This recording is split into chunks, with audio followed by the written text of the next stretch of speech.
ಎಲ್ರಿಗೂ ನಮಸ್ಕಾರ, ಚೆನ್ನಾಗಿದ್ದೀರಾ? Okay, welcome to the point. ಇವತ್ತಿನ ವಿಚಾರ ಏನಪ್ಪ ಅಂದರೆ, ಶ್ರೀರಂಗಪಟ್ಟಣದಲ್ಲಿ ಹನುಮ ಮಾಲೆ ಹಾಕ್ಕೊಂಡಿರುವಂಥವ್ರು ಮಸೀದಿ ಒಳಗಡೆ ನುಗ್ಗೋಕ್ಕೆ ಪ್ರಯತ್ನ ಮಾಡಿದ್ದಾರೆ. ಶ್ರೀರಂಗಪಟ್ಟಣದಲ್ಲಿ ಹನುಮ ಮಾಲೆ ಹಾಕದವರು ಪ್ರಯತ್ನ ಮಾಡಿದಾರಂತೆ ಮಸೀದಿ ಒಳಗಡೆ ನುಗ್ಗೋಕೆ. ಏನಕ್ಕೆ ಅಂತ ಗೊತ್ತಾಗಲಿಲ್ಲ ಕಣಪ್ಪ. ಅಂದರೆ ಪೊಲೀಸ್ನವರು ತಡೆದಿದ್ದಾರಂತೆ, ಹೋಗಬೇಡಿ ಒಳಗಡೆ ಮಸೀದಿ, ಎಲ್ಲ ನುಗ್ಗಿಬಿಟ್ಟಿದ್ರಂತೆ. ಸುಮಾರು ಜನ ಒಳಗೆ ನುಗ್ಗಕ್ಕೆ ಹೋಗಿದ್ರಂತೆ ಮಸೀದಿಯಲ್ಲಿ ಶ್ರೀರಂಗಪಟ್ಟಣದಲ್ಲಿ. ಆದರೆ ಪೊಲೀಸ್ನವರು ತಡೆ ಮಾಡಿದ್ದಾರೆ, ಹೋಗಬೇಡಿ ಒಳಗಡೆ, ಯಾಕೆ ಹೋಗ್ತೀರಾ ಅಂತ. ಏನು ಗಲಾಟೆಗ ಏನಕ್ಕ ಏನೋ ಗೊತ್ತಾಗಲಿಲ್ಲ ಕಣಪ್ಪ. ಒಟ್ಟು ನುಗ್ಗಿರೋದೆ ಅಂತೂ ನಿಜ, ನುಗ್ಗಕ್ಕೆ ಪ್ರಯತ್ನ ಮಾಡಿದ್ದಾರೆ ಹನುಮ ಮಾಲೆ ಹಾಕ್ಕೊಂಡವರು ಅಂಥೇಳಿ ಈಗ ಒಂದು ಮಾಹಿತಿ ಬಂದಿದೆ. ಓಕೆ, ಇನ್ನು ವಿಚಾರಗಳು ಕಣಪ್ಪ ಹೇಳ್ತೀನಿ. ಇನ್ನು ಬ್ರೇಕ್ಫಾಸ್ಟ್ ವಿಚಾರ ನಿಮಗೆಲ್ಲ ಗೊತ್ತಾಗಿದೆ. ಕಾಂಗ್ರೆಸ್ಸಲ್ಲಿ ಯಾರು ಅವ್ರ ಮನೆಗೆ ಹೋಗಿ ಏನು ಬ್ರೇಕ್ಫಾಸ್ಟ್ಗಳು ಮಾಡ್ತಾ ಇದ್ದಾರೋ, ನಾಷ್ಟಗಳು ಮಾಡೋವಂಥದ್ದು, ಸಿದ್ದರಾಮಯ್ಯ ಸಾಹೇಬ್ರ ಮನೆಗೆ ಡಿ ಕೆ ಅವ್ರು ಬರುವಂಥದ್ದು, ಡಿ ಕೆ ಅವ್ರ ಮನೆಗೆ ಸಿದ್ದರಾಮಯ್ಯ ಸಾಹೇಬ್ರು ಹೋಗುವಂಥದ್ದು, ಇನ್ನು ಜಿ ಪರಮೇಶ್ವರ್ ಸಾಹೇಬ್ರು ಅವ್ರ ಮನೆಗೆ ಟಿಫನ್ಗೆ ಹೋಗುವಂಥದ್ದು, ಸತೀಶ್ ಜಾರಕಿಹೊಳಿ ಸಾಹೇಬ್ರವ್ರ ಮನೆಗೆ ಟಿಫನ್ಗೆ ಹೋಗುವಂಥದ್ದು. ಇದು ಏನಪ್ಪ ಅಂದರೆ, ಇದು MLAಗಳ ಹತ್ರ ಡೀಲಿಂಗ್ ಅಂತೆ, ಹೈಕಮಾಂಡಿಂದ ಆರ್ಡರ್ ಅಂತೆ, ಯಾರ್ಯಾರು ಎಷ್ಟೆಷ್ಟು ಕೊಡ್ತಾರಂತೆ. ಇದು ಆರ್ ಅಶೋಕ್ ಅವ್ರು ಹೇಳಿರೋಂಥದ್ದು. ಕಂತೆ ದುಡ್ಡು ಡೀಲಿಂಗ್ ಮಾಡ್ತಾವ್ರೆ ಸೀಟ್ಗೋಸ್ಕರ ಕಾಂಗ್ರೆಸ್ಸಲ್ಲಿ. ಇಲ್ಲ ಅಂದರೆ ಡಿಸೆಂಬರ್ ಒಳಗಡೆ ಜನವರಿಗೆ ಏನು ಬರುತ್ತೋ ಅವಾಗ ಎಲ್ರಿಗೂ ಬದಲಾಯಿಸ್ಬಿಡ್ತಾರೆ MLAಗಳನ್ನ. ಒಂದು ಸೀಟಿನ ಬೆಲೆ ದುಬಾರಿ. ಕಾಂಗ್ರೆಸ್ ಒಳಗಡೆ MLAಗಳ ಸೀಟು, ಒಂದೊಂದು ಸೀಟಿನ ಬೆಲೆ ದುಬಾರಿ. ಯಾವ ಪೋಸ್ಟಲ್ಲಿದ್ದಾರೆ, ಯಾವ ಪೋಸ್ಟಲ್ಲಿ ಏನು ಎತ್ತ, ಯಾವ ಅಧಿಕಾರ ಯಾರಿಗಿದೆ, ಏನು ಮಾಡ್ತಾ ಇದ್ದಾರೆ. ಸೊ ಅಲ್ಲಿಂದ ಡೀಲಿಂಗ್ಗಳು ನಡೀತಾವಂತೆ ಆರ್ ಅಶೋಕ್ ಸಾಹೇಬರು ಹೇಳಿರೋಂಥದ್ದು ಕಣಪ್ಪ. ಇನ್ನು ಮಂಗಳೂರಿಗೆ CM ಸಿದ್ದರಾಮಯ್ಯ ಸಾಹೇಬರು ಕೂಡ ಭೇಟಿ ನೀಡಿದ್ದಾರೆ.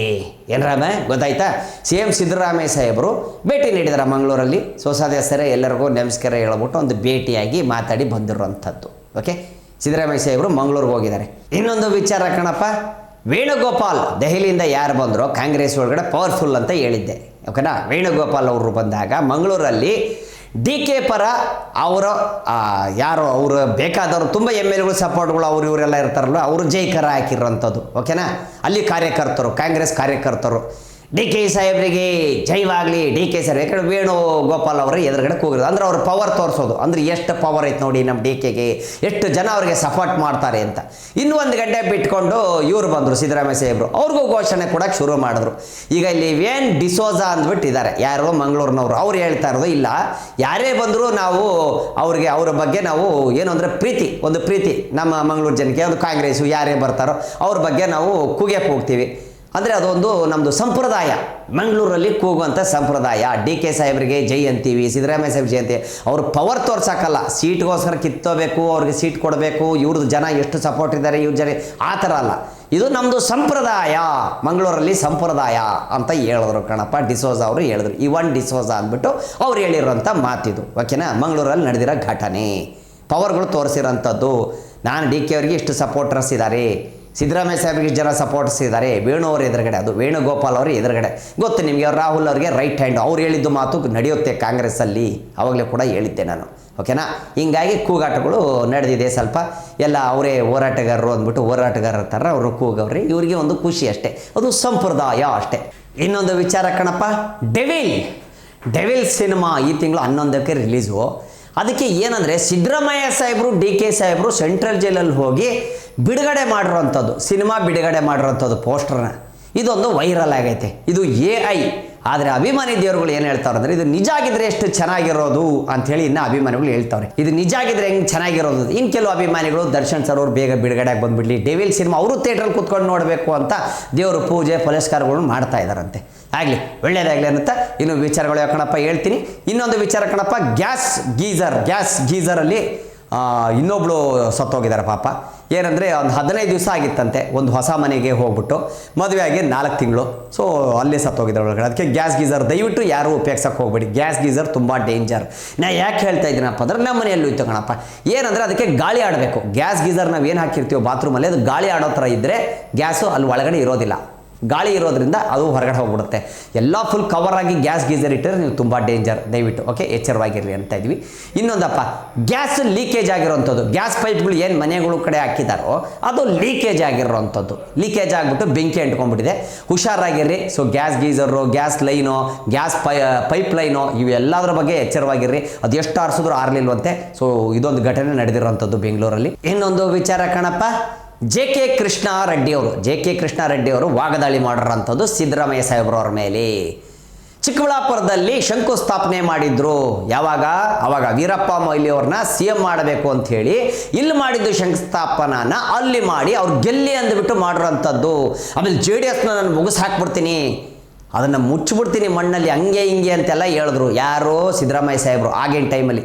ಓಕೆನಾ? JK ಕೃಷ್ಣಾರೆಡ್ಡಿ ಸಾಹೇಬರು ಹೇಳಿರೋಂಥ ಮಾತು ಇದು ಇವತ್ತು. ಆವಾಗ 12,000 ರೂಪಾಯಿ ಕೋಟಿ ಅಂಥದ್ದು. ಓಕೆನಾ? ಒಂದು ಪ್ರಾಜೆಕ್ಟು. ಈಗ ಅದು ಪ್ರಾಜೆಕ್ಟ್ ಬೆಲೆ ಬಂದು 30 ಕೋಟಿ. ಓಕೆನಾ? 30 ಕೋಟಿಗೆ ಆ ಪ್ರಾಜೆಕ್ಟ್ ಬೆಲೆ. ಸಿದ್ದರಾಮಯ್ಯ ಅವರು JDSನ ಮುಗಿಸ್ಬಿಡ್ತೀನಿ ಹಂಗೆ ಅಂದವರು ದೆಹಲಿಯಿಂದ ಬಂದ ತಕ್ಷಣ ದೇವೇಗೌಡರ ಮನೆಗೆ ಹೋಗ್ಬಿಟ್ಟು ನೀವೇ CM, ನೀವೇ ಸರ್ವಸ್ವ, ನೀವೇ ಇದು, BJP ಜೊತೆ ಹೋಗಕ್ಕೆ ಹೋಗಬೇಡಿ ಹಂಗೆ ಹಿಂಗೆ ಅಂತ ಹೇಳಿದ್ರಂತೆ. ಓಕೆನಾ? ಯಾವ ಪ್ರಾಜೆಕ್ಟ್ ಅಂತೀರಾ? ಹೇಳ್ತೀನಿ ನೋಡಿ. ಇವತ್ತು ಎತ್ತಿನ ಹಾಳು ಪ್ರಾಜೆಕ್ಟ್ ಬೆಲೆ ಬಂದು 30 ಕೋಟಿ ಆಗಿದೆ ಅಂತೆ. ಅವಾಗ 12 ಕೋಟಿಗೆ ವಿಳಂಬ ಮಾಡಿದ್ದು, ಹಂಗೆ ಹಿಂಗೆ ಮಾಡಿ ಲೇಟ್ ಮಾಡಿ ಹಿಂಗೆ ಇವಾಗ ಈ ಸ್ಥಿತಿಗೆ ತಂದಿಟ್ಬಿಟ್ಟವ್ರಿ. ಸಿದ್ದರಾಮಯ್ಯ ಕೊಡ್ತಾ ಇರೋದು ಅವ್ರ ದುಡ್ಡಲ್ಲ, ನಮ್ಮೆಲ್ಲರ ದುಡ್ಡು. ಜನಗಳು ದುಡ್ಡನ್ನ ತೊಗೊಂಡೋಗಲ್ಲ ಹಾಕ್ತಾ ಇರೋದು, ನಮ್ಮ ದುಡ್ಡು ತೊಗೊಂಡೋಗಿ ಹಾಕ್ತಾ ಇರೋದು. ಸಿದ್ದರಾಮಯ್ಯನ ಮನೆಯಿಂದ ತಂದು ಹಾಕ್ತಾ ಇಲ್ಲ ಅಂಥೇಳಿ ವಾಗ್ದಾಳಿಯನ್ನು ನಡೆಸಿರೋದು ರೆಡ್ಡಿ ಅವರು. ಅದೇ ಅವ್ರು ಹೇಳ್ತಾ ಇರೋದು ಎಷ್ಟೇ? 30,000 ಕೋಟಿ. ಸಿದ್ದರಾಮಯ್ಯನ ದುಡ್ಡಲ್ಲ ಅದು, 30,000 ಕೋಟಿ ಜನಗಳ ದುಡ್ಡನ್ನು ತೊಗೊಂಡೋಗಲ್ಲ ಹಾಕ್ತಾವ್ರಿ ಸಿದ್ದರಾಮಯ್ಯ ಅಂಥೇಳಿ ಹೇಳಿರೋವಂಥದ್ದು. ಇನ್ನು BJP ಅವ್ರು ಹೇಳಿರೋಂಥದ್ದು, DK ಶಿವಕುಮಾರ್ ಸಾಹೇಬರು ಆಮೇಲೆ CM ಸಿದ್ದರಾಮಯ್ಯ ಸಾಹೇಬರು ಹಾಕಿರೋ ವಾಚ್ಗಳು ಬೆಲೆ ಎಷ್ಟು ಗೊತ್ತಾ? 24 ಲಕ್ಷ ರೂಪಾಯಿ. ಒಂದು ವಾಚಿನ ಬೆಲೆ 24 ಲಕ್ಷ ರೂಪಾಯಿ. ಎಲ್ಲಿಂದ ಬಂತು ಇವರಿಗೆ? ಇಷ್ಟಿಷ್ಟು ಬೆಲೆ ಬಾಳೋ ವಾಚ್ಗಳೆಲ್ಲ ಹಾಕೋತಾರೆ ಅಂತ ಹೇಳಿದ್ರು. ಅದಕ್ಕೆ ಇವ್ರಿಗೆ DK ಶಿವಕುಮಾರ್ ಸಾಹೇಬ್ರು ಹೇಳಿರೋದು, ನನ್ನ ಕ್ರೆಡಿಟ್ ಕಾರ್ಡಲ್ಲಿ ನಾನು ತೊಗೊಂಡಿದ್ದೀನಿ 24 ಲಕ್ಷ ವಾಚ್ ಕೊಟ್ಟು. I have taken this from my credit card, this is not anybody's money, this is my money ಅಂತ ಹೇಳ್ಬಿಟ್ಟವ್ರೆ ಕಣಪ್ಪ. ವಾಚ್ಗಳೆಲ್ಲ ಕಾಸ್ಟ್. ಇನ್ನು ಸಿದ್ದರಾಮಯ್ಯ ಸಾಹೇಬರು ತೊಗೊಳಕ್ಕೆ ತಾಕತ್ತಿಲ್ವಾ? ಸಿದ್ದರಾಮಯ್ಯ ಸಾಹೇಬ್ರಿಗೆ ತಾಕತ್ತಿಲ್ವಾ ತೊಗೊಳ್ಳೋಷ್ಟು? ವಾಚ್ ತೊಗೊಳ್ಳೋಷ್ಟು ತಾಕತ್ತಿಲ್ವಾ? ಅವ್ರಿಗೂ ಐತೆ. ಇದು ನಮ್ಮ ದುಡ್ಡಲ್ಲಿ ನಾವು ತೊಗೊಂಡಿರೋಂಥದ್ದು, ಕ್ರೆಡಿಟ್ ಕಾರ್ಡಲ್ಲಿ ತೊಗೊಂಡಿರೋಂಥದ್ದು ವಾಚು. ಒಂದು ವಾಚಿನ ಬೆಲೆ ಬಂದು 24 ಲಕ್ಷ. ಇನ್ನು ಕೆಲವರು ಏನು ಮಾಡ್ತೀರಪ್ಪ, 30 ಲಕ್ಷ ಇದ್ರೆ ಒಂದು ಸೈಟ್ ಆದರೂ ಬರ್ತದೆ ಅಂತಾರೆ ಕೆಲವ್ರು ಜನ. ಕರೆಕ್ಟ್ ಅಲ್ವಾ? ಇವರು ಬರೀ ವಾಚಿನ ಬೆಲೆನೇ 24 ಲಕ್ಷ ಹೇಳ್ತಾ ಇರೋದು ಕಣಪ್ಪ, ಅಂದಾಜಾಗಿ ಹೇಳ್ತಾ ಇರೋದು. ಬಿಡ್ರಪ್ಪ, ದೊಡ್ಡವ್ರು ಯಾಕಂತಾರೆ, ನಮ್ಗೆ ಯಾಕೆ? ನಮ್ಮದು ನೋಡ್ರಪ್ಪ 450 ರೂಪಾಯಿ ಕಣಪ್ಪ. ಇನ್ನು KN ರಾಜಣ್ಣ ಅವರು DK ಸಾಹೇಬರು ಮತ್ತು ಸಿದ್ದರಾಮಯ್ಯ ಸಾಹೇಬ್ರ ಬಗ್ಗೆ ಹೇಳಿರೋಂಥ ಮಾತು ಏನಪ್ಪ? ಸರಿ, ಬ್ರೇಕ್ಫಾಸ್ಟ್ ವಿಚಾರ ಏನು ಸಾರ್ ಅಂತ ಕೇಳಿದ್ರು. ಇದು ಹೆಂಗಂದ್ರೆ, ಇದು ಹೆಣ್ಣು ನೋಡಕ್ಕೆ ಹೋಗ್ತಾರಲ್ಲ, ಒಂದ್ಸತಿ ಹೆಣ್ಣು ನೋಡಕ್ಕೆ ಹೋದಾಗ ಟಿಫನ್ ಮಾಡ್ಕೊಂಡು ಬಂದಿರ್ತಾರೆ, ಮತ್ತು ಇನ್ನೊಂದು ಸತಿ ಅವ್ರ ಮನೆ ನೋಡಕ್ಕೆ ಹೋಗ್ತಾರೆ, ಗಂಡು ಮನೆ ಹೆಂಗೈತೆ ಅಂತ ನೋಡಕ್ಕೆ ಹೋಗ್ತಾರಲ್ಲ ಹೆಣ್ಣು ಮನೆಯವರು. ಆ ಥರ ಆಗೈತೆ ಇವರಿಬ್ಬರು ವಿಚಾರ. ಬಿಡ್ರಿ, ನಮ್ಗೆ ಯಾಕೆ ಬೇಕು ಅಂದ್ಬಿಟ್ಟು KN ರಾಜಣ್ಣ ಅವ್ರು ಹೇಳ್ಬಿಟ್ಟು ನಕ್ಕೊಂಡು ಹೋಗ್ಬಿಟ್ರು ಕಣಪ್ಪ. ಇದು ಹೆಣ್ಣು ಗಂಡು ವಿಚಾರಗಳು ಆ ಥರ ಆಗೋಗ್ಬಿಡ್ತು ಬ್ರೇಕ್ಫಾಸ್ಟ್ ವಿಚಾರ ಅಂತ ಹೇಳೋರೆ. ಟಾಂಗ್ ಕೊಟ್ಟರು ಅಂಥದ್ದು KN ರಾಜಣ್ಣ ಸಾಹೇಬರು. ಓಕೆನಾ? ಇನ್ನು ಅವರ ಏನಾದರೂ BJPಗೆಲ್ಲ ಸೇರ್ಕೊತಾರ ಪುತ್ರ ಗಿತ್ರ ಅಂತ ಕೆಲವು ಪ್ರಶ್ನೆಗಳು ಬರ್ತಾವೆ ಕಣಪ್ಪ. ಇವತ್ತು ಮಧ್ಯಾಹ್ನ DK ಶಿವಕುಮಾರ್ ಅವರು ದೆಹಲಿಗೆ ಹೋಗ್ತಾವ್ರಲ್ಲ, ಇದ್ರ ಬಗ್ಗೆ ಏನು ಹೇಳ್ತೀರಾ ಸಿದ್ದರಾಮಯ್ಯ ಸಾಹೇಬ್ರಿ ಅಂತ CM ಅವರು ಕೇಳಿದ್ರು. ಹೋಗ್ಲಿ ಬಿಡಿ, ನನಗೇನಾಗಬೇಕು, ಹೋಗಿ ಬರಲಿ, ನನಗೇನಾಗಬೇಕು, ಯಾಕೆ ಹೋಗ್ತಾವ್ರಿ? ಆಮೇಲೆ ಇವ್ರದ್ದು ರಿಯಾಕ್ಷನ್ ಯಾಕೆ ಹಿಂಗಿತ್ತು, ಬೇಜಾರಾಯಿದ್ರು ಅಂದರೆ, ಇವರು ಹೈಕಮಾಂಡ್ ಹತ್ರ ಹೋಗಿ ಮಾತುಕತೆ ಮತ್ತೆ ತಲೆ ತಿಂತಾವ್ರೆ, CM ಸೀಟ್ ಕೊಡ್ತಿರೋ ಕೊಡೋಲ್ಲೋ. ಸೊ ಹೀಗಾಗಿ ಭೇಟಿ ಮಾಡ್ತಾವ್ರು, ಅವಾಗ ಹೋಗಿ ಹೈಕಮಾಂಡನ್ನು ಭೇಟಿ ಆಗ್ತಾ ಇರೋದು DK ಸಾಹೇಬರು. ಸೊ ಸಿದ್ದರಾಮಯ್ಯ ಸಾಹೇಬ್ರಿಗೆ ಗೊತ್ತಿದ್ದವ್ರು ಏನಕ್ಕೆ ಹೋಗ್ತಾರೆ ದೆಹಲಿಗೆ ಅವಾಗ ಅಂತ. ಇವ್ರ ಸೀಟ್ನ ಬಿಟ್ಟು ಕೊಡಿಸ್ಬೇಕು, ಇವ್ರ ಸೀಟ್ನ ಬಿಟ್ಟು ಕೊಟ್ಟರೆ ತಾನೇ ಅವ್ರು ಕೂತ್ಕೊಳ್ಳೋಕೆ ಸಾಧ್ಯ. ಅವ್ರು ಅಲ್ಲೋಗಿ ಮಾತಾಡ್ತಾರೆ ಹೈಕಮಾಂಡ್ ಹತ್ರ. ಏನು ಹೇಳಿ, ಈಗ ಸಿದ್ದರಾಮಯ್ಯ ಸಾಹೇಬ್ರು ಒಪ್ಕೋತಲ್ಲ, ನೀವೇನು ಬಿಟ್ಟು ಕೊಡ್ತೀರೋ ಬಿಡಲ್ವೋ ಅಂತೇಳಿ ಅವಾಗ DK ಸಾಹೇಬರು ಡೈಲಿಗೆ ಹೋಗ್ತಾ ಇರ್ತಾರೆ. ಇದು ವಿಚಾರದು ಸಿದ್ದರಾಮಯ್ಯ ಸಾಹೇಬ್ರಿಗೆ ಗೊತ್ತು. ಅದಕ್ಕೆ ಅವರು ಬೇಜಾರು ಮೇಡ್ಕೊಂಬಿಟ್ರು. ಓಲಿ ಬಿಡಿ, ನನಗೇನಾಗಬೇಕು, ಯಾವಾಗನೂ ಹೋಗ್ಲಿ ಅಂದ್ಬಿಟ್ರು ಕಣಪ್ಪ. ಇನ್ನು ಸಿದ್ದರಾಮಯ್ಯ ಸಾಹೇಬ್ರಿಗೆ ಕೇಳಿರೋಂಥದ್ದು, ನೀವ್ಯಾಕೆ ಹೋಗಿಲ್ಲ ದೆಹಲಿಗೆ, DK ಒಬ್ಬರು ಹೋಗೋರಲ್ಲ ಅಂತ. ನಾನು ಹೋಗಲ್ಲ, ನಾನು ಕರೆದ್ರೆ ಮಾತ್ರ ಹೋಗೋದು, ಸುಮ್ಮನೆ ಹೋಗಲ್ಲ ನಾನು ಅಂದರೆ. DK ಸಾಹೇಬರು ಕರೀಲಿಲ್ಲ ಅಂದ್ರೂ ಹೋಗ್ತಾರೆ, ನಾನು ಕರೆದ್ರೆ ಮಾತ್ರ ಹೋಗ್ತೀನಿ ಅಂತ ಟಗರು ಸಾಹೇಬರು ಹೇಳಿರೋಂಥ ಮಾತು. CM ಟಗರು ಸಾಹೇಬರು ಹೇಳಿರೋಂಥ ಮಾತು ಕಣಪ್ಪ. ಎಸ್, ಕಾಂಗ್ರೆಸ್ಸಿನ ಟಗರು ಸಿದ್ದರಾಮಯ್ಯ ಸಾಹೇಬರು. ಇನ್ನು ದೆಹಲಿಯಿಂದ ಏನು ಬಂದಿದ್ರು ವೇಣುಗೋಪಾಲ್ ಅವರು, ಕಾಂಗ್ರೆಸ್ಸಿನ ಏನು ಹೇಳ್ತಾರೆ, ಕಾಂಗ್ರೆಸ್ಸಿನ ಪವರ್ ಲೀಡರ್ ಅಂದರೆ ಅದು ವೇಣುಗೋಪಾಲ್ ಅವರು. ಈಗ ರಾಹುಲ್ ಗಾಂಧಿ ಅವರು ಹೇಳಿದ ಮಾತು ಕೇಳ್ತಾರೆ. ಹಿಂಗಾಗಿ ಅವತ್ತು ಬ್ರೇಕ್ಫಾಸ್ಟ್ ಇತ್ತಲ್ಲ, ಲಂಚು ಮಂಗಳೂರಲ್ಲಿ. ಸೊ ಅಲ್ಲಿ ಏನು ಮಾತುಕತೆ ಆಯಿತು ಅಂತ, ಇದ್ರ ಬಗ್ಗೆ ಏನಾದರೂ ಚೇರ್ ಬಗ್ಗೆ ಕುರ್ಚಿ ಬಗ್ಗೆ ಏನಾದರೂ ಮಾತುಕತೆ ಆಗಿದೆಯಾ ಅಂತ ಒಂದು ಅನುಮಾನ ಇದೆ. ಏನಾಗುತ್ತೆ ಅಂತ ಕಾದು ನೋಡಬೇಕು ಕಣಪ್ಪ. ಇನ್ನು ವೇಣುಗೋಪಾಲ್ ಅವ್ರು ಹೇಳಿರೋಂಥದ್ದು ಕಣಪ್ಪ, ಬ್ರೇಕ್ಫಾಸ್ಟ್ ಎಲ್ಲ ಆದಮೇಲೆ ಹೇಳಿರೋಂಥ ಮಾತು ಏನು, ನೀವೇ ಮಾಧ್ಯಮದವರೆಲ್ಲ ಮಾಡ್ತಾರಂಥ ಕೆಲಸ, ಕ್ರಾಂತಿ ಎಲ್ಲ ಇಲ್ಲದೇ ಇರೋದೆಲ್ಲ ತೋರಿಸಿರೋದು ನೀವೇ ಅಲ್ವಾ? ಇರಲಿ ಬಿಡಿ, ಅವೆಲ್ಲ ಮಾತುಕತೆಗೆಲ್ಲ ಹಳೇದಾಗೋಯ್ತು, ಕ್ರಾಂತಿ ಎಲ್ಲ ಹಳೇದಾಗೋಯ್ತು. ಏನಾದರೂ ಹೊಸ ಸುದ್ದಿ ಇದ್ದರೆ ನೀವು ಮಾತಾಡಿ ನನ್ನ ಹತ್ರ ಅಂತ ಹೇಳ್ಬಿಟ್ರು ಕಣಪ್ಪ ಸ್ಟ್ರೈಟಾಗಿ ಹೇಳ್ಬಿಟ್ರು, ಏನೋ ಹೊಸ ಸುದ್ದಿ ಮಾತಾಡಿ ಇದು ಹಳೇದಾಗೋಯ್ತು ಕ್ರಾಂತಿ ಗ್ರಂಥಿ ಎಲ್ಲ, ಇನ್ನೇನಾದ್ರು ಸಂಕ್ರಾಂತಿ ಮೇಲೆ ನೋಡ್ಕೊಳ್ಳೋಣ ಬಿಡಿ, ಕ್ರಾಂತಿ ಏನಿದ್ರು ಅಂತಂದ್ರು. ಅಂದರೆ ಸಂಕ್ರಾಂತಿ ಅನ್ನೋ ಮಾತು ಬಂದಿದೆ ಅಂದರೆ ಡಿ ಕೆ ಸಾಹೇಬ್ರಿಗೆ ಬಿಟ್ಕೊಡ್ತಾರೆ ಅಂತ ಅರ್ಥ, CM ಸೀಟು ಅಲ್ವಾ. ಸಂಕ್ರಾಂತಿಯವ್ರಿಗೂ ಕಾಯ್ದು ನೋಡಬೇಕು ಕಣಪ್ಪ. ಕ್ರಾಂತಿ ಸಂಕ್ರಾಂತಿಗೆ ಶಾಂತಿ ಅಂದಂಗೆ, ಕ್ರಾಂತಿ ಸಂಕ್ರಾಂತಿಗೆ ಶಾಂತಿ, ಡಿ ಕೆ ಅವರಿಗೆ CM ಪಟ್ಟ ಖಚಿತ ಉಚಿತ ಅವತ್ತಿನ ದಿವಸ.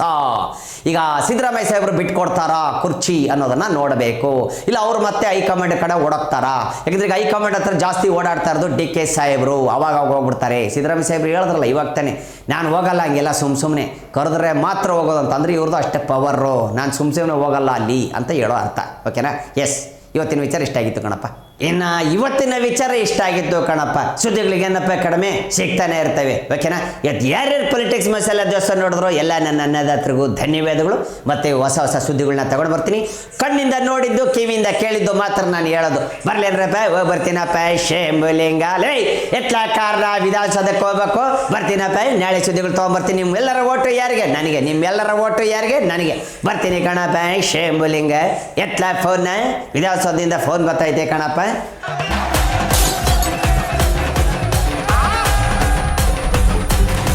ಕ್ಷಣ ಕ್ಷಣದ ಸುದ್ದಿಗಳಿಗಾಗಿ ಫ್ರೀಡಂ ಟಿವಿ ಸಬ್ಸ್ಕ್ರೈಬ್ ಮಾಡಿ, ಲೈಕ್ ಮಾಡಿ ಹಾಗೂ ಫಾಲೋ ಮಾಡಿ. ಹೊಸ ಸುದ್ದಿಗಳ ನೋಟಿಫಿಕೇಶನ್ಗಾಗಿ ಬೆಲ್ ಐಕಾನ್ ಮೇಲೆ ಕ್ಲಿಕ್ ಮಾಡಿ.